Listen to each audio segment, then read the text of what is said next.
एक बुजुर्ग व्यक्ति अपने बेटा, बहू और नाती के साथ रहने के लिए चला गया शहर में। और जब ये बुजुर्ग अपने बहू, अपने बेटे और नाती जो उसका 4 साल का ग्रैंडसन था उसके साथ रह रहा था। और ये बुजुर्ग व्यक्ति आंखों से कम देख पा रहा था और चलने में भी थोड़ा लड़खड़ाता था और उसे बोलने में भी दिक्कत होती थी और चलने में भी दिक्कत होती थी। लेकिन ये बुजुर्ग शहर में अपने बहू और बेटा और अपनी नाती के पास रहने के लिए चला गया। और शाम को जब ये लोग अपना डिनर या ब्रेकफास्ट या लंच किया करते थे, उस समय वो एक ही टेबल में बैठते थे और वो लोग खाना खाते थे।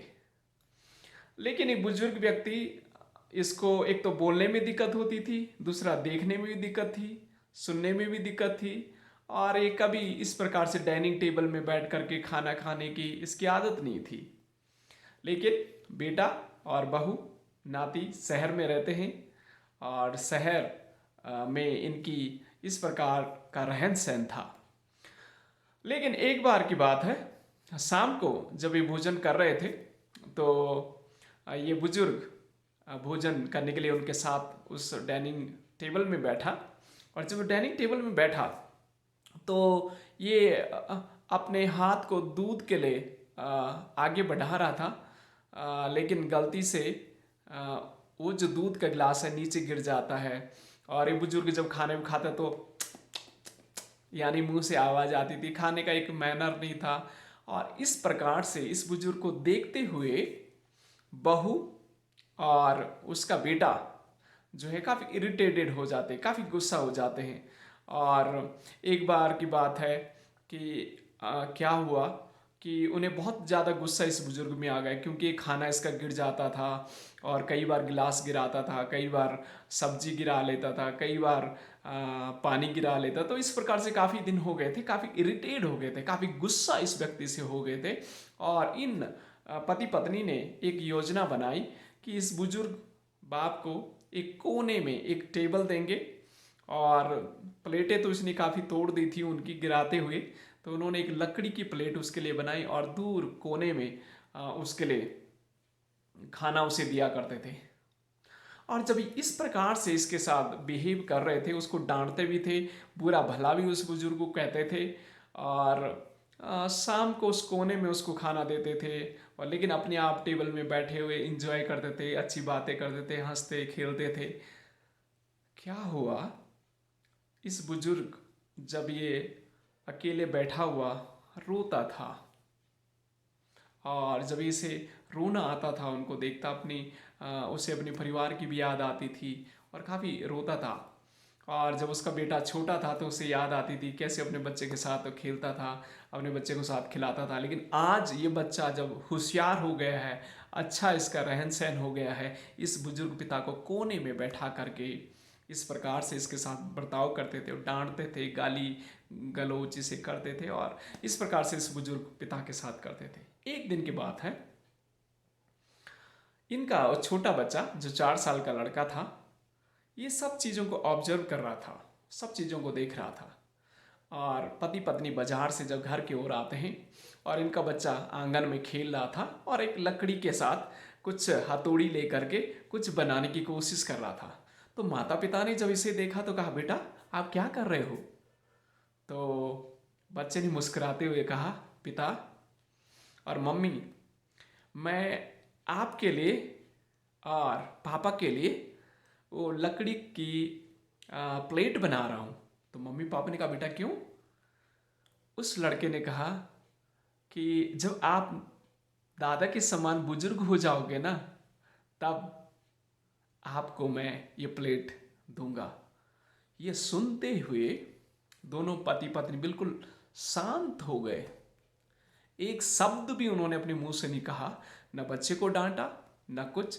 शांत हो करके ये दोनों पति पत्नी बैठ करके तो पहले रोए, और उन्होंने उन सब चीज़ों का एहसास किया कि एक छोटा बच्चा ये सारी कल्पनाएं हमारे प्रति कर रहा है, क्या शिक्षा हम अपने बेटे को दे रहे हैं।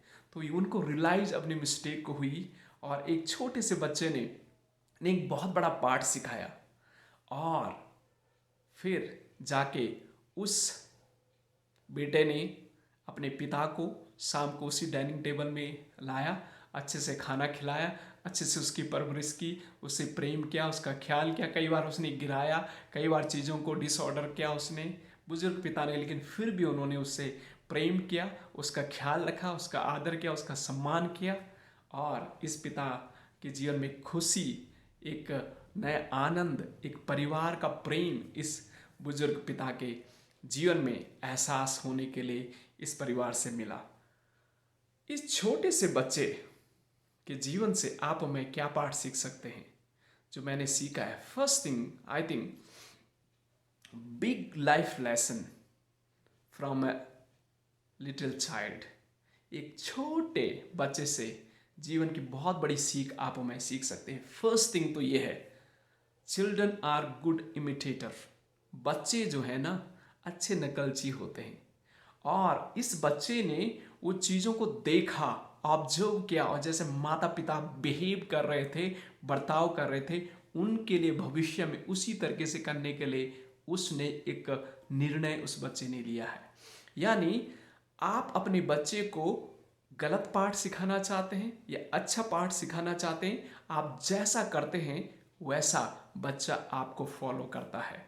यानी बच्चे जो होते हैं, चिल्ड्रन आर गुड इमिटेटर, बच्चे अच्छे नकलची होते हैं।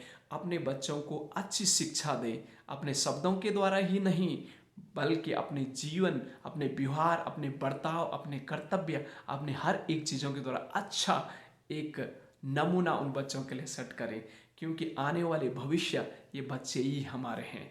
अगर अच्छे संस्कार, अच्छे प्रेम, अच्छे शिक्षा आप उनको अपने कार्यों के द्वारा सिखाएंगे, बच्चे वही सीखेंगे। तो अपने हमारे जो बच्चे होते हैं गुड इमिटेटर होते हैं, अच्छे नकलची होते हैं, अच्छी चीज़ें उन्हें सिखाएं और उनके जीवन में एक अच्छी छवि, एक अच्छा चरित्र उनके सामने प्रस्तुत करें अपने कार्यों के द्वारा। जैसे इन माँ बाप ने एक गलत एक पिक्चर उस बच्चे के सामने रखी थी, लेकिन फिर से उन्होंने उसे सुधारा क्योंकि बच्चे ने मदद की उनको सीखने के लिए, समझने के लिए। And second thing, have a open mind to learn from a small one. Have a open mind to learn from a small one. यानी अपने मस्तिष्क को हमेशा खुला रखें छोटे से भी सीखने के लिए। अपने मस्तिष्क को, अपने आँखों को, अपने कानों को, अपनी सोच को हमेशा खुली रखें। कई बार छोटे बच्चे भी आपको बहुत बड़ा पाठ सिखा सकते हैं, तो हमेशा अपने मस्तिष्क को ओपन रखें। कई बार छोटी चीज़ों से भी हमें बहुत बड़ी पाठ हमें सीखने को मिल सकता है। तो आप सीखने के लिए हमेशा आपका हृदय खुला होना चाहिए, सीखने के लिए आपका माइंड हमेशा ओपन होना चाहिए। कभी ये मत सोचे कि मैं तो बड़ा हूँ, मैं ज्ञानी हूँ, मैं सब कुछ जानता हूँ। नहीं, एक छोटा बच्चा भी आपको बहुत बड़ा पाठ सिखा सकता है, लेकिन उन्हीं को जिनके मन, जिनके मस्तिष्क, जिनके आँखें, जिनके कान, जिनकी समझ खुली होती है। माता पिता अगर उनके माइंड खुले नहीं होते हैं, ओपन नहीं होते लर्निंग के लिए, शायद वो पाठ नहीं सीख पाते। और बुजुर्ग अवस्था में उनके जीवन में शायद वही दृश्य उनको महसूस होता, वही पेन, वही दर्द, वही पीड़ा जैसे उस बुजुर्ग पिता के जीवन में हो रही थी, शायद उनको ऐसा ही फील होता। लेकिन उन्होंने सीखा और उनका भविष्य भी सुधर गया, और शायद उनके साथ ऐसा कभी उनको महसूस भी नहीं हो पाएगा, और शायद कभी उनके जीवन में ऐसा हादसा भी नहीं हो पाएगा, क्योंकि उन्होंने सीखा है। तो सीखने के लिए हमेशा अपने मन को, अपने मस्तिष्क को खुला रखें। एंड देन थर्ड थिंग जो इस बच्चे से हम सीख सकते हैं, always love and care and respect in old people. हमेशा बुजुर्ग लोगों के, असहाय लोगों की सहायता करें, उनका ख्याल करें, उनका रिस्पेक्ट करें। Always love care respect in old helpless people. यानी हमेशा बुजुर्ग लोगों की, असहाय लोगों की मदद करें, उनसे प्रेम करें, उनका ख्याल रखें। जैसे इन्होंने इस बुजुर्ग अवस्था में पहले ख्याल नहीं रखते थे, लेकिन सीखा, ख्याल रखना सीखा। ज़रूर अपने बुजुर्गों की मदद करें, क्योंकि ये जर्नी है लाइफ की। आज अगर वो बुजुर्ग हैं, कल आप और मैं भी होने जा रहे हैं। कोई भी इस बुजुर्ग अवस्था से बच नहीं सकता है। This is a life journey, we have to go. तो उसी जर्नी में आप और मैं होकर के जाएंगे। तो इसलिए मैं आपको उत्साहित करना चाहता हूँ कि एक छोटा बच्चा भी आपको बहुत बड़े पाठ आपके जीवन में सिखा सकता है। हमेशा सीखने के लिए अपने मस्तिष्क को ओपन रखें और सीखें, ताकि आपके बच्चे जो हैं आने वाले समय में आपके लिए, समाज के लिए एक आशीष का कारण बने, और आप भी समाज के लिए, अपनी कम्युनिटी के लिए एक आशीष का कारण बने। God bless you. संदेश के द्वारा आपको आशीष मिली, ज़रूर दूसरों को बताएं। कमेंट में भी आप ज़रूर लिखें। Thank you very much. God bless you.